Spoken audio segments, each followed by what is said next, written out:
Good morning, good afternoon, good evening. Whatever time it is, I hope you're enjoying yourself.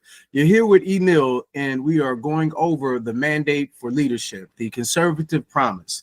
This is the also known as Project 2025. We are currently on the last chapter, the second last chapter, Section 5, Independent Regulatory Agencies. We're going to be going over federal election commissions, page 861 through 868. All right.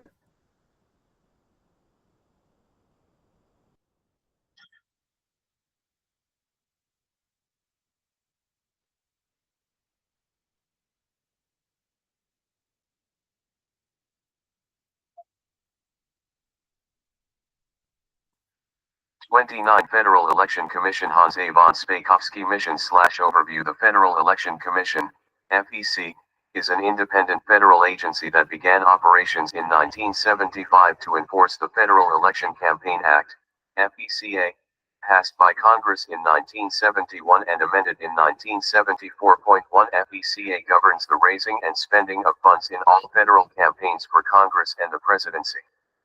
The FEC has no authority over the administration of federal elections, which is performed by state governments. While the FEC has exclusive civil enforcement authority over FECA2, the U.S. Justice Department has criminal enforcement authority, which is defined as a knowing and willful violation of the law. 3 Because the FEC is an independent agency and not a division or office directly within the executive branch, the authority of the president over the actions of the FEC is extremely limited.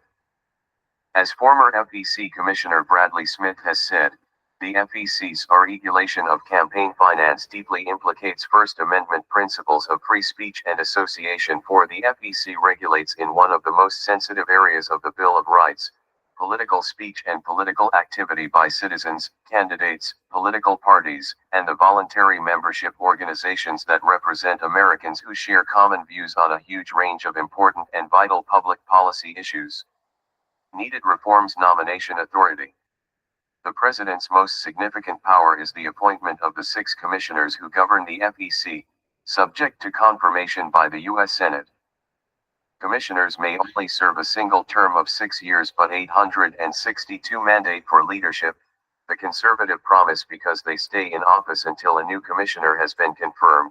Many commissioners continue to serve past their terms. 5 Currently, the longest serving commissioner still at the FEC is Ellen Weintraub, D., whose regular term expired in 2007.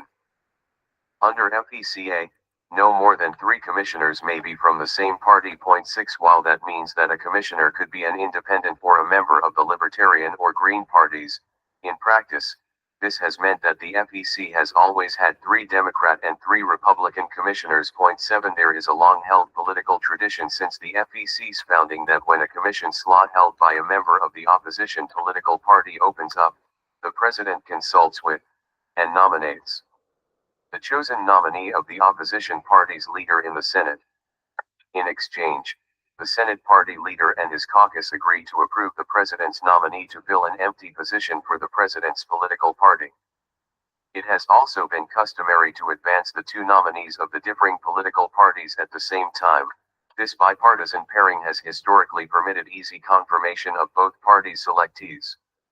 Thus, by convention, a Republican president will nominate a Republican and a Democrat for 2 open commission slots, including the choice of the Democrat Senate leader for his party's seat. In turn, the senator will direct his party to vote to confirm both nominees. In the almost 50-year history of the FEC, this tradition has only been broken once when Senate Majority Leader Harry Reid refused to approve one of George W. Bush's nominees, Hans von Spakovsky, for a Republican commission slot. 8 In 2025, when a new president assumes office, the term of 5 of the current FEC commissioners will have either expired or be about to expire. 9 Elshana M. Broussard, D., April 30, 2023. Elshawn J. Cooksey, R., April 30, 2021. L. Alan Dickerson, R., April 30, 2025. L. James Traynor, 3, R., April 30, 2023 L. and L. Weintraub, D. April 30, 2007 during their terms.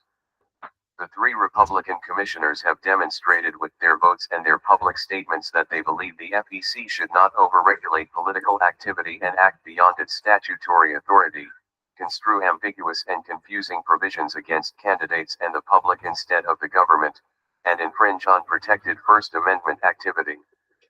863 Federal Election Commission L. The President assuming office in 2025 must ensure, if the three Republican commissioners do not wish to remain on the FEC past their terms, that nominees for these positions share the views of those commissioners. L. Also, to the extent that the President has the ability to negotiate with the Democratic Party leader in the Senate, he should try to temper any choice of the opposition party to ensure that this individual does not have extreme views on aggressive over-enforcement that would severely restrict political speech and protected party, campaign, and associational activities.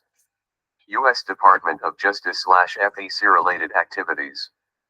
The President does have control of the Department of Justice, DOJ. Thus, he has authority as President, primarily through his choice of Attorney General and other political appointees, to direct the prosecutorial functions of the DOJ regarding criminal enforcement of FECA.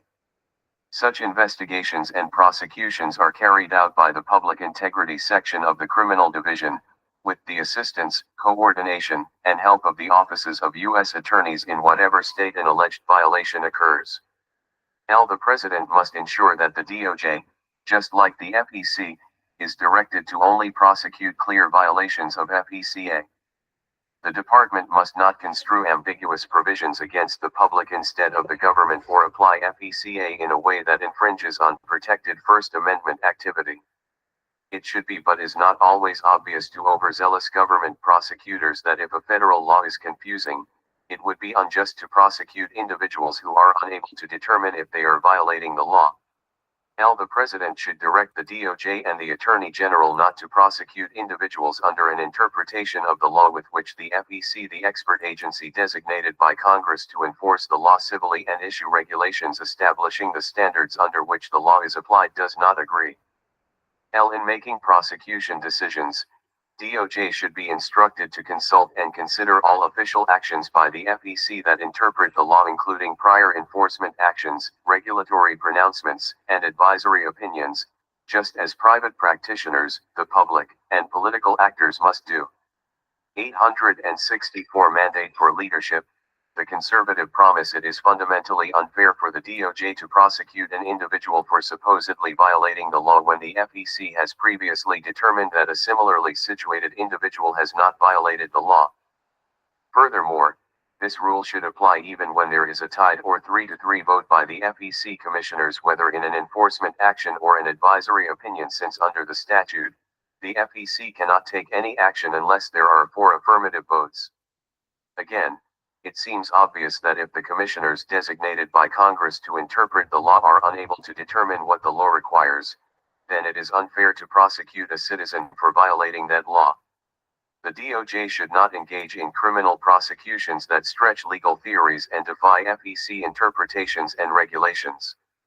Another issue directly related to what has often been a contentious relationship between the FEC and the DOJ is the conduct of litigation. The vast majority of federal agencies are defended by the DOJ, which also represents them when the agency is pursuing litigation as a plaintiff. The FEC, however, is one of the few federal agencies with independent litigating authority. Point 10. The FEC's lawyers represent the agency in federal court up through the federal courts of appeal. If a case reaches the U.S. Supreme Court, then the Office of the Solicitor General of the Justice Department represents the FEC. In recent years, the FEC has failed to defend itself against litigation filed by political allies of certain Democrat commissioners. It takes 4 votes to authorize the General Counsel of the FEC to defend a lawsuit filed against the agency, and those commissioners have refused to provide that 4th vote, so the public was treated to the scandalous spectacle of the Commission, an independent agency of the United States government, defaulting in litigation before federal courts. 11. These cases involved enforcement matters in which the commissioners disagreed on whether a violation of the law had occurred. Accordingly, the final votes of the commissioners did not approve moving forward with enforcement because there were not 4 affirmative votes that a violation of the law occurred. When private plaintiffs then sued the FEC for failing to take action, Democrat commissioners refused to authorize the defense of the FEC in litigation as a way of circumventing the prior final action of the FEC and the FECA 4-vote requirement to authorize an enforcement action. Such defaults in litigation are unacceptable. The President should direct the Attorney General to defend the FEC in all litigation when there is a failure of the commissioners to authorize the General Counsel of the agency to defend it. No legislation would be needed to accomplish this. The DOJ has the general authority to defend the government and its agencies in all litigation. 865 Federal Election Commission as a legislative matter, and given this abuse, the President should seriously consider recommending that Congress amend FECA to remove the agency's independent litigating authority and rely on the Department of Justice to handle all litigation involving the FEC. There are also multiple instances of existing statutory provisions of FECA and the accompanying FEC regulations having been found unlawful or unconstitutional by federal court decisions, yet those statutory provisions remain in the U.S. Code and the implementing regulations remain in the Code of Federal Regulations. Point 12. In such instances, those regulated by the law, from candidates to the public, have no way of knowing, without engaging in extensive legal research, whether particular statutory provisions and regulations are still applicable to their actions in the political arena. The President should request that the commissioners on the FEC prepare such guidance. In the event that the FEC fails to act, the President should direct the Attorney General to prepare a guidance document from the Department of Justice for the public that outlines all of the FECA statutory provisions and FEC regulations that have been changed, amended, or voided by specific court decisions. Legislative changes. While a president's ability to make any changes at an independent agency like the FEC is limited, 13, the president has the ability to make legislative recommendations to Congress. One of the most obvious changes that is needed is to end the current practice of allowing commissioners to remain as serving commissioners long after their term has expired, defying the clear intent of Congress in specifying that a commissioner can only serve a single term of 6 years. The president should prioritize nominations to the FEC once commissioners reach the end of their terms and should be assisted by legislative language either eliminating or limiting overstays to a reasonable period of time to permit the vetting, nomination, and confirmation of successors. The president should vigorously oppose all efforts, as proposed, for example, in Section 6002 of the For the People Act of 2021, 14, to change the structure of the FEC to reduce the number of commissioners from 6 to 5 or another odd number. The current requirement of 4 votes to authorize an enforcement action, provide 866 mandate for leadership, the conservative promise, advisory opinion, or issue regulations, ensures that there is bipartisan agreement before any action is taken and protects against the FEC being used as a political weapon. With only 5 commissioners, 3 members of the same political party could control the enforcement process of the agency, raising the potential of a powerful federal agency enforcing the law on a partisan basis against the members of the opposition political party. Efforts to impose a nonpartisan or so-called independent chair are impractical. The chair will inevitably be aligned with his or her appointing party, at least as a matter of perception. There are numerous other changes that should be considered in FECA and the FEC's regulations. The overly restrictive limits on the ability of party committees to coordinate with their candidates, for example, violates associational rights and unjustifiably interferes with the very purpose of political parties, to elect their candidates. Raise contribution limits and index reporting requirements to inflation. Contribution limits should generally be much higher, as they hamstring candidates and parties while serving no practical anti-corruption purpose.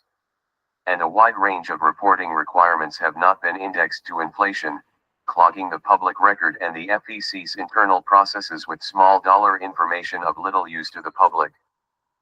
Conclusion: when taking any action related to the FEC, the president should keep in mind that, as former FEC Chairman Bradley Smith says, the greater problem at the FEC has been over-enforcement, not under enforcement as some critics falsely allege. Point 15, as he correctly concludes, the FEC's enforcement efforts place a substantial burden on small committees and campaigns, and are having a chilling effect on some political speech, squeezing the life out of low-level, volunteer political activity. 16 commissioners have a duty to enforce FECA in a fair, nonpartisan, objective manner. But they must do so in a way that protects the First Amendment rights of the public, political parties, and candidates to fully participate in the political process. The President has the same duty to ensure that the Department of Justice enforces the law in a similar manner.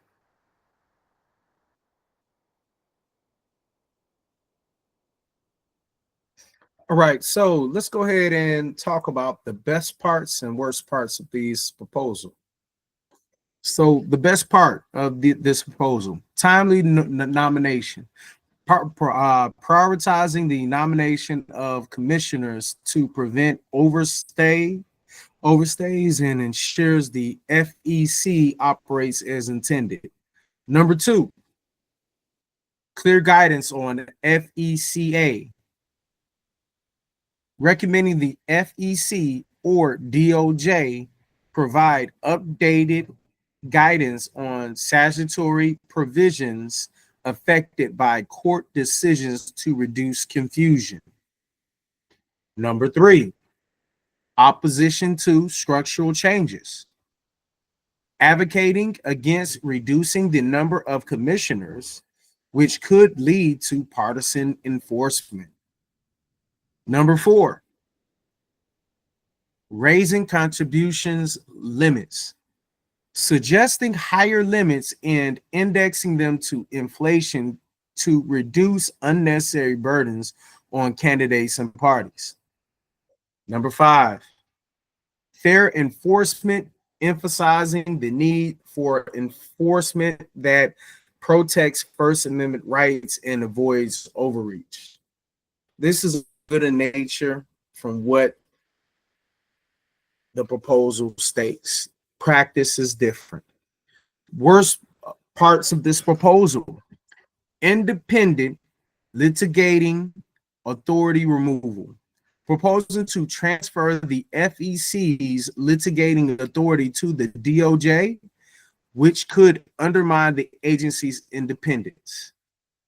Number two, overemphasis on bipartisan pairing, relying heavily on bipartisan traditions for nominations, which may not always ensure the best candidates. Number three, ambiguity in enforcement, failing to address the root causes of ambiguous provisions in FECA, leaving room for inconsistent application. Number four, resistance to non-bipartisan leadership, opposing efforts to introduce a non-bipartisan or independent chair, which could enhance fairness. And last, number five, limit focus on small committees, overlooking the unique challenges faced by small committees in grassroots campaigns and navigating complex regulations. All right, so